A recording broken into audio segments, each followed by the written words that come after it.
We're proud to be speaking in front of you guys today. Thanks for making it out to DEF CON Day 3. I know that's hard for 90% of the audience, so we're glad that you're here.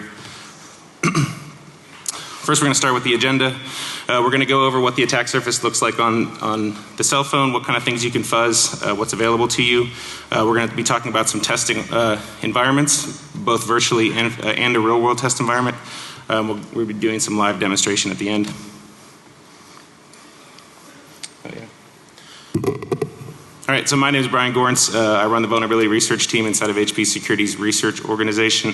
My primary responsibility is running the Zero Day Initiative, which is the world's largest vendor-agnostic bug bounty program. I'm also responsible for running the Pwn-to-Own competition. Through these programs, we've been able to inject over $10 million into the white hat research and vulnerability marketplace. We're quite proud of that. Outside of that, I do a lot of fuzzing and bug hunting, but typically they don't lead to vulnerabilities, only once in a while. So I'm Malicious Input on Twitter. Hi, my name is Molinyawe. I'm a security researcher. I work for Brian. I look at POCs that are submitted to the Zero Day Initiative. Untrusted pointer DROs are my favorite, and Brian's favorite too, because pointers from the internet are really hilarious. I mean, bad, anyway. I measure my productivity in hours of YouTube that I watch at work, because I work a lot. So, I also was part of the Pwn for Fun team that exploited Internet Explorer 11 on Windows 8.1, and I did a lot of cleanup. And it's best to clean up your mess after you exploit, so you know it rides clean and it's shiny. And I like scientific calculators. In my free time, I go under DJ Manila Ice. I was a 2-time United States finalist in the Cool Mix in the DMC, and those are some prolific DJ contests. I also scratched on the 2014 Pony nominated song "Security Kate" by Dale Chase. I also beat Contra using only the laser without dying. You can see it on YouTube. I did in like 17 minutes or so. I beat QWOP, national hero status. I do martial arts, so if there's anything I want to say is do the shit out of the things you really, really like to do. My name is DJ Manila Ice on Twitter too. All right, so the whole point of this talk is it's a 20-minute talk. We've got a lot to get through, but it's about what it's going to take to actually build your own SMS, MMS fuzzer. What we like about this technology is that there's a lot, it's always on, it's always in your pocket. There's limited inline defenses between the phone itself and the attacker. Everything goes through the carrier networks typically, and so there's not much defense built up in there. And there's limited update capabilities.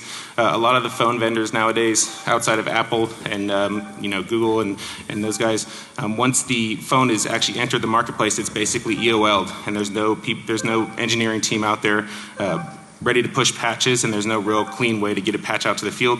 We've experienced this a lot inside of the Zero Day Initiative when we've been trying to get patches out for the mobile Pwn-to-Own contest. It's quite difficult. There's been a lot of research in this area, of course, and it seems like everybody seems to be rolling their own fuzzers and doing all their own mutation. So what we're going to try to do is give you some building blocks for you to get into this area and get interested in phone fuzzing. In this case, we're using Android devices in this demonstration. So first off, let's talk about bug hunting itself and what's available on the phone. For messaging services, we have not only SMS, short messaging service. It's a store and forward technology. Many of you know this. But there is actually different encoding sets and different alphabets that you can send to the phone. You can send a 7-bit alphabet to the phone. I think it's 160 characters, 140 character 8-bit alphabet, and a 70-character UTF-16 alphabet to the phone. You can overlay messages and do segmentation in these messages using their user data header. And so that is available to you, so those are good ways to, there's usually processing errors in that type of segmentation.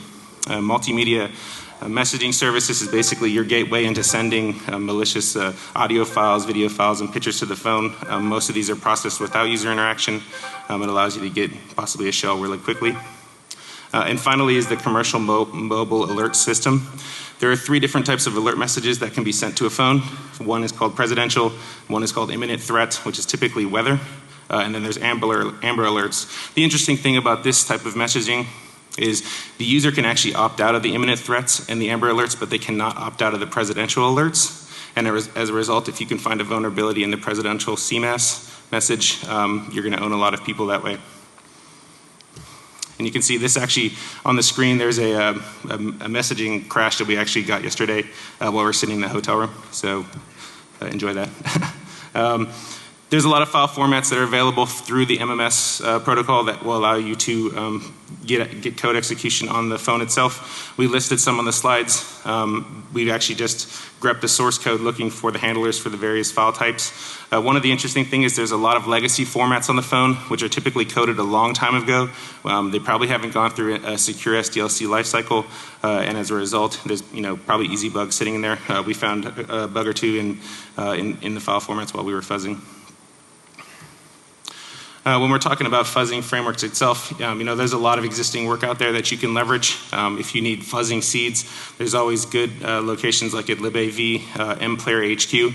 You can also Google just file type, the file types that you want to fuzz, and get a large corpus of data and send them through their mutation libraries, and then send them to the phone like we're about to show you.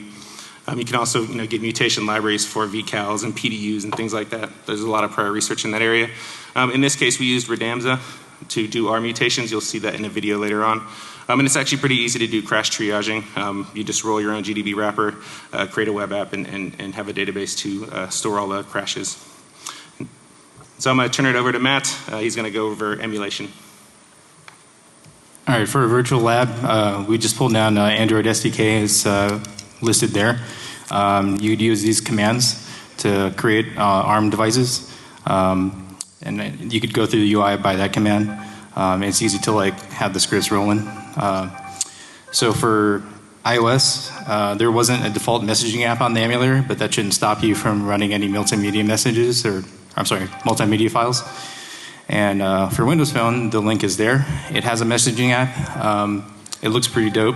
I didn't get a lot of time to play with it very much, but you can attack it from there. As far as Android emulation goes, we used two things.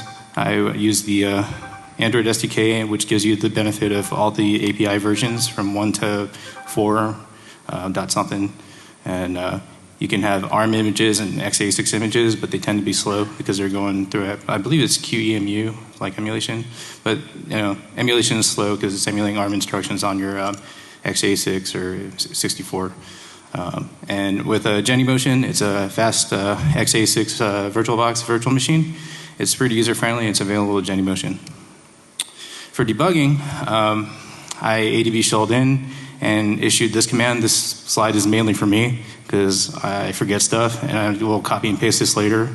I should probably write a script, but I don't know. I'm super lazy. I need to get on that. A lot of smart people can do this probably faster than me anyway. So anyway.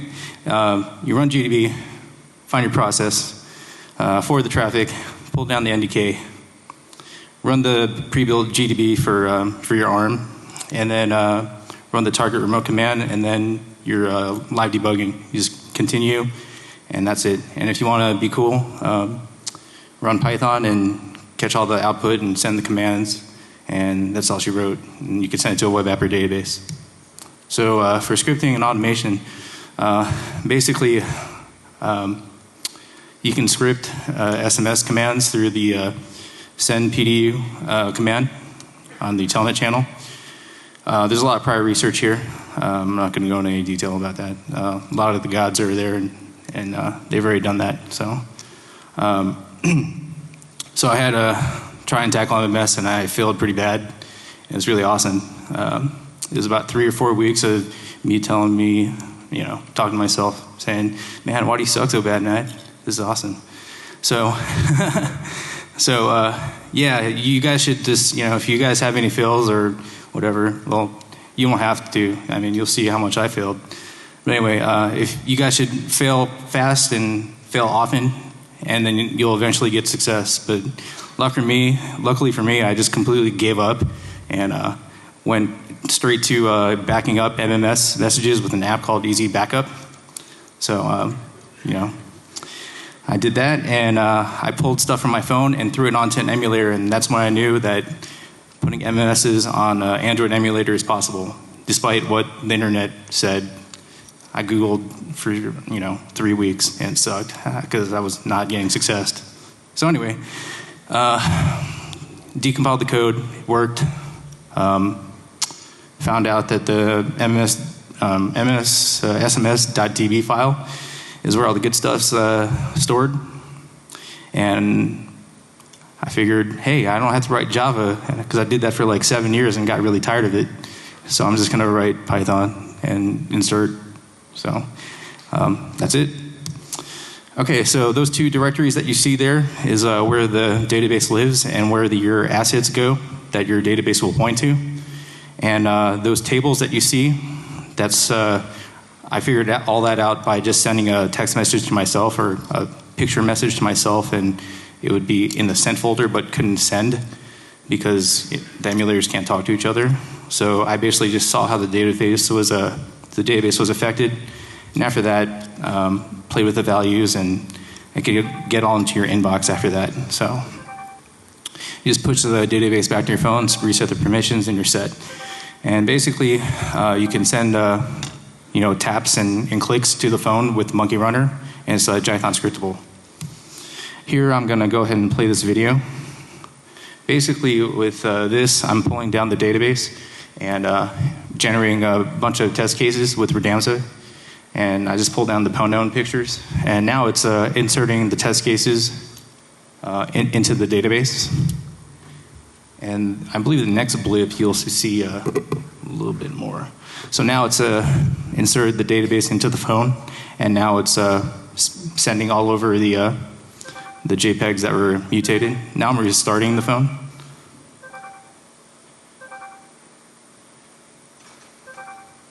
Yeah, emulating students a little bit slow, but that's cool.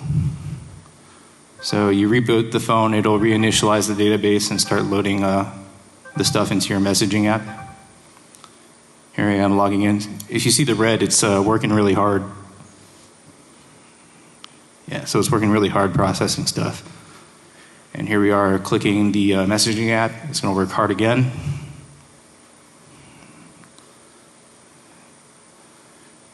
And there you go. There's like 1,000 messages that I threw into the emulator. And now I'm going to go ahead and click through one of them. And this is a big deal because I thought this was not possible. But hey, it's working. And now you can click through your mangled test case. And cool. So that's our picture that we insert into the database.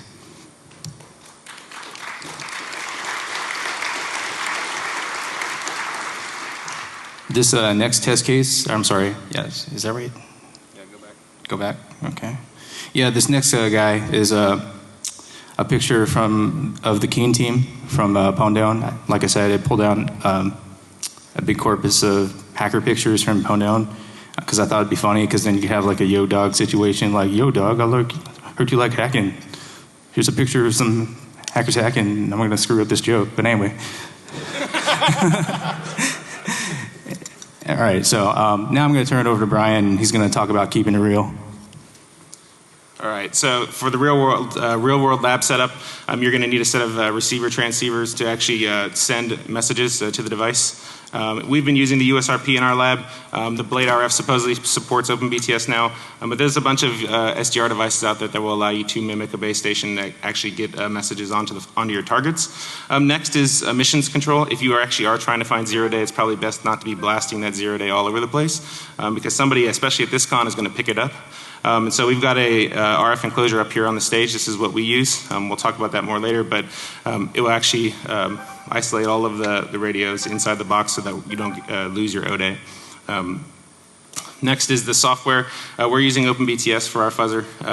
It mimics a base station, and it's very handy with the USRP. And then you need your cell phones, of course, and your SIM cards to actually connect them to the network. When we went to go try to do OpenBTS, I also failed heavily, and Matt ended up having to set it up for me because I'm a loser. So we used a combination of source and binaries. Just remember doing performance review. Yeah. So we used a combination of source code, some from Range Networks and some from whoosh.net. We referenced whoosh.net quite heavily when setting up OpenBTS. Because we're using an Edis research device for the USRP, you have to build OpenBTS with the -- with the UHD compiler flag to actually get the correct transceiver in there. So that's important to know. And the UHD drivers for the Edis research device actually come from Edis research. The link is on the slide. And they'll provide you a set of tools for actually flashing the USRP, getting the correct firmware on there, and understand what exactly is in your USRP. For those of you who haven't seen a USRP, that's what it looks like. You can more than welcome to come up after the talk and take a look. We're using VERT 900 antennae to actually do the waves, and the SMA cables to connect it to the RF enclosure. The RF enclosure looks like this. It's a Ramsey test equipment device. It's used for forensics investigations. When they grab a drug dealer's phone, they'll throw it in the box so that a kill signal can't be sent to it. But we're using it for fuzzing. It's actually quite effective. It's got gloves and everything, so you can actually manipulate the phone, and it does keep it isolated. Next is you're going to need your phone. Just pick your choice. Android, Windows Phone, iPhone, it doesn't matter. It's up to you. When we're doing GSM in our office, we're actually mimicking the AT&T base station using the MNC and MCC values that are listed on the slide. We're using the card that's actually shown on the slide right now. We picked this up at a big box store. Once they're all configured, everything's ready to rock and you can start sending text messages. How much did all of this stuff cost? A lot. Unfortunately. The RF enclosure itself was about $3,000. But of course, if it's an ODAY, if you do find an ODAY, that cost will be minimal once you sell it to us. So we actually made a lot of modifications to the box. We have a lot of pass-throughs that allow us to do USB through the RF enclosure, do RJ45 connections, so you can actually do network. So we've made some modifications to the box to actually allow us to do debugging when we're fuzzing. The USRP itself, after all the daughter boards and GPS disciplined oscillators and all of that antennae, cost about $3,000. And then the cell phones themselves, unlocked phones, the latest unlocked phones, about $500 with all the SIM cards and SIM cutting tools that you need. So it's about $6,500 to get into the market to actually find bugs in a real world lab setup. It is obviously cheaper depending on your depending on which SDR device. If you're using the Blade RF, which actually supposedly supports OpenBTS now, it obviously would be a little bit cheaper. But I have not successfully got it to work yet on the Blade RF, but we're using the USRP for this. Connecting the USRP on Android, you see on the slides, you just select mobile networks. Once it's up and operational, select network operators. It will search and look for the base station, and it'll find it, and you click home and it'll register itself on the network. Then it will be time to send your text messages like you see on the slide. We have the lead ZDI number. We have a 281-330-8004. Who? Mike Jones. Who? 1-900 Sir Mix-a-Lot and 8675309 Jenny. You can send whatever you want. You can spoof any text messages that you want. That's what we're doing up here on the stage. Once OpenBTS is compiled with the flags and everything, and you've got it all set up, this is what it looks like when you boot. It's actually connecting to the USRP using that UHD driver we talked about. It looks like this when it's ready to run. Once the phones are connected, you can actually use the timsys command to list the phones that are connected on the network. You guys can have that IMSI if you want it. And then Mike Jones. Sending message in OpenBTS is pretty simple, but once you're doing your fuzzer, you're going to want to make it a little more complicated and do little things underneath. Sending basic text messages kind of looks like this. You see the text messages coming in on the phone. Uh-oh. Looks like somebody's getting a shot. Oh, wait, hey, Mike Jones showed up. Tight. So we'll continue on real quick. Live demonstration. We are actually fuzzing the phones. You can hear them beeping in the background right now. There's live fuzzing going on the stage using the USRP and our setup. You're more than welcome to come up and check it out afterwards. You can see how much, we've got like thousands of text messages on these phones. And there's also a quick emulator setup. All right, so for this guy, we just did the remote debugging just to show you this test case. And I just clicked it and bam, look at that. It's all messed up now. Oh man.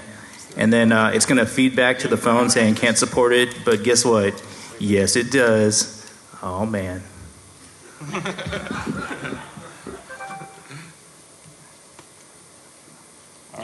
Okay, stop. So the last guy tried to do a demo. I said, should I do my shot before the demo or after the demo? He said, we'll do the shot after the demo. He let all of you decide. Demo didn't work. He should have done the shot before the demo. All right, new speakers. You guys have been sucking. Show some love for these guys.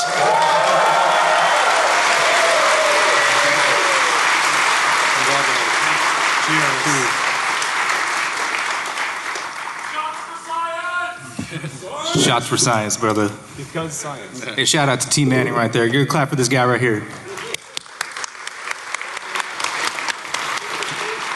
All right, so final slide. These are attractive targets. There are a lot of data on this phone, a lot of personal information, a lot of corporate information. And this industry really needs a wake-up call from this industry specifically. They cannot handle patches when it comes down to it. If there's a vulnerability that exists in a cell phone, there's a good chance outside of Apple and outside of Google, they're going to have a real hard time patching it. This is the experience we've had with patching vulnerabilities in the mobile space. They really need a wake-up call. And I hope that this industry steps up and gets them to actually do that. It's 2014 or whatever. You should not be sitting here not being able to patch the software that's on a mobile device. I find that unacceptable. There is a decreasing barrier to entry for these for this type of fuzzing. The SDR equipment is becoming cheaper. As we said earlier, you can possibly use the Blade RF to do this same type of research. It is getting cheaper to do this as SDR becomes more popular. And what we've learned is that all of the fuzzing we've done on the desktop, definitely transfers over to fuzzing over here in the mobile space. It's not as hard as it looks. We recommend people get in it. And if you do find 0 days, we are a bug bounty program. We'd be happy to buy them from you. 0dayinitiative.com. A little sales pitch at the end. Sorry about that. But we will buy the bugs off of you. But it is, it's worth getting into. There's a lot of vulnerabilities in this space, and they really need a wake-up call in this industry. So. Hopefully you use this information to actually find some good vulnerabilities in these attack surface. Thank you for coming out. Mike Jones.